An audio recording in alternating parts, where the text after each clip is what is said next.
I don't mind the small drawing surface on my phone, but it is a bit awkward to write or draw while holding it.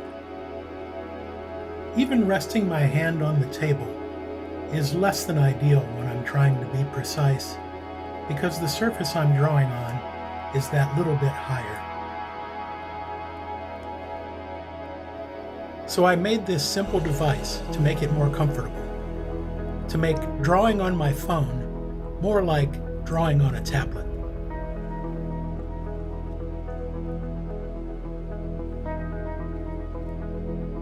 This was a quick and easy project.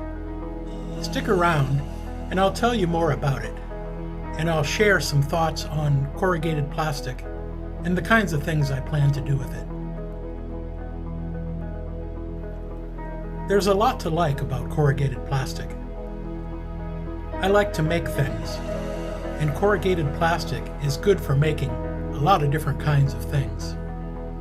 It's easy to work with, and it doesn't demand a lot in terms of tools or workshop space. I'm looking for a good workbench, but for now, I'm doing most of my work on my living room floor. I need to expand my toolkit, but I'm getting a lot done with a pretty simple set of tools.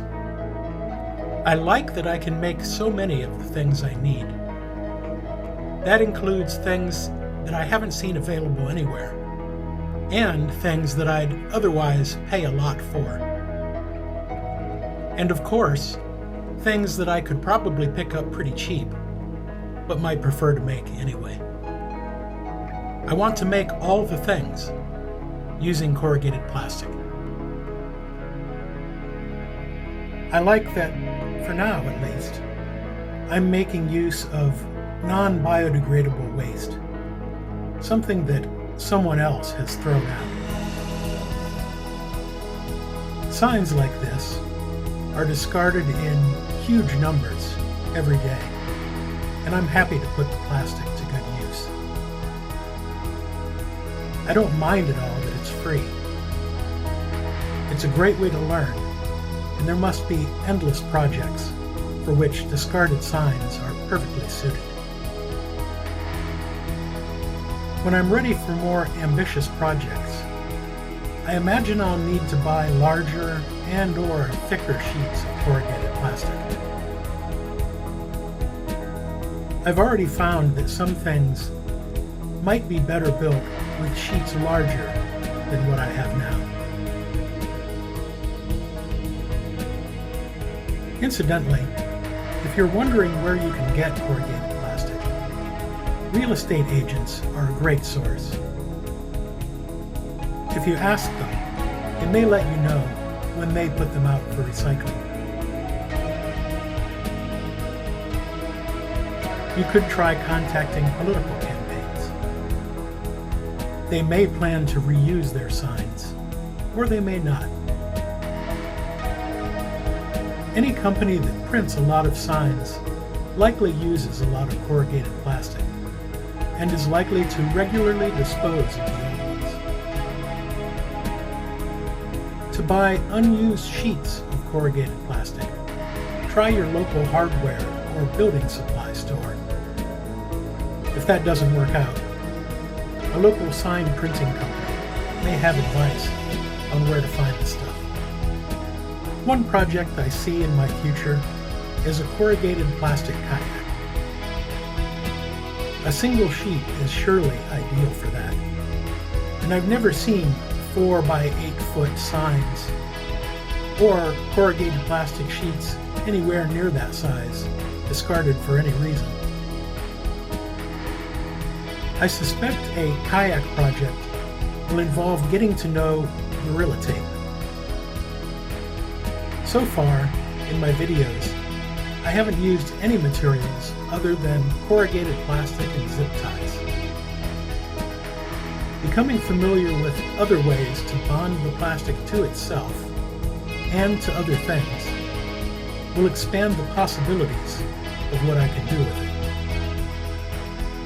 There are a number of people making corrugated plastic boats, and I'll be sure to learn from their experiences. You can find the work of some of these people on my Pinterest. See the link in the comments below. And you can see some of their videos in my Corrugated Plastic Inspirations playlist. I will need to expand my toolkit. I'm still using scraps of plastic to draw straight lines, for example, and I'm making cuts freehand. I definitely need a metal straight edge, although I've gotten along okay so far without it. A drill with a bit for plastic will probably help me even more, considering how much time and effort goes into creating holes in the plastic. There are other tools I'll need as well. I'll keep moving forward in small, comfortable steps.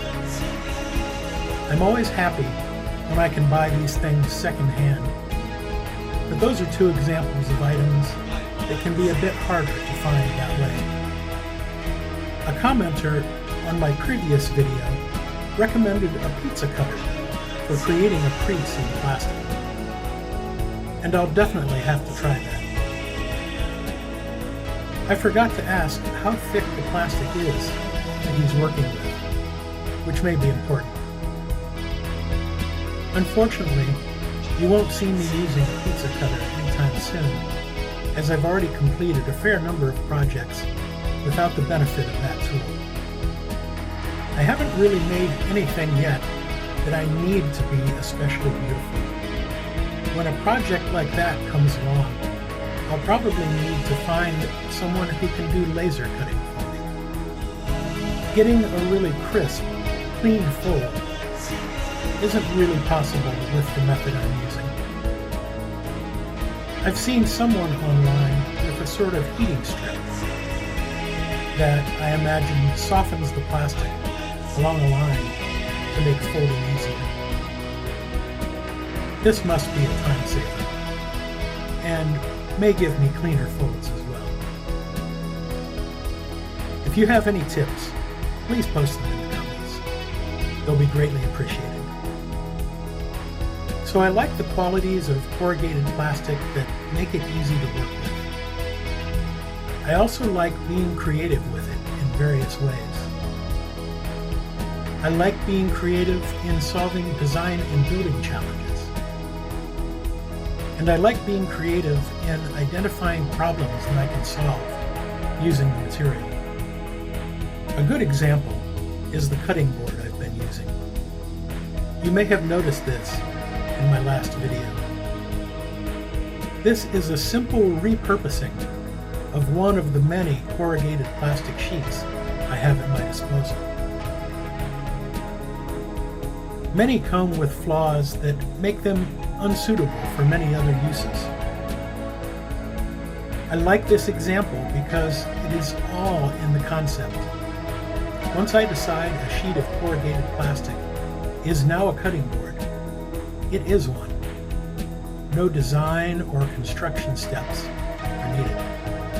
Another example is a sheet of corrugated plastic placed in the back of a car to reduce abuse of the carpet.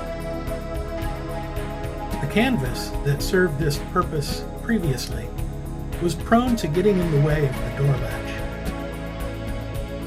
For this application, a sheet just needed to be cut down a bit in order to fit well. This brings us to the project that is the primary subject of this video. I've wanted to create something like this for some time. I don't have the tools to make it using wood.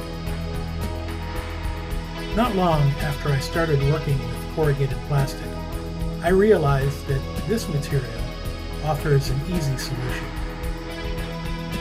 And I think that was probably the most creative part of the process. Designing it wasn't hard, although some decisions at that stage were important to the success of the project. And after designing it, building was easy. Orienting the interior walls correctly was important to getting the kind of hinge I wanted. What I mean is that I wanted this, not this. I set the knife blade short so that I wouldn't cut all the way through. After the first cut, I just folded it back, and what remained of those walls easily tore back to the other exterior wall. This hinge shows no sign of breaking anytime in the near future. This device is designed for use with a clipboard, and this lets me avoid dealing with any kind of latch or fastener to keep it closed. The window is cut differently on the two sides so that I can work in portrait or landscape orientations. The plastic could be a bit thicker to more perfectly match the thickness of the foam and to give me a perfectly level surface, but it's pretty close. Every phone and every phone case will require a different size window in the plastic. Otherwise, this device does what it was designed to do. If you have any questions that I haven't answered about anything, please feel free to leave them in the comments. I hope it's been a good trip. Please like, comment, and subscribe, and click the little bell so that you're sure to be notified of my next video.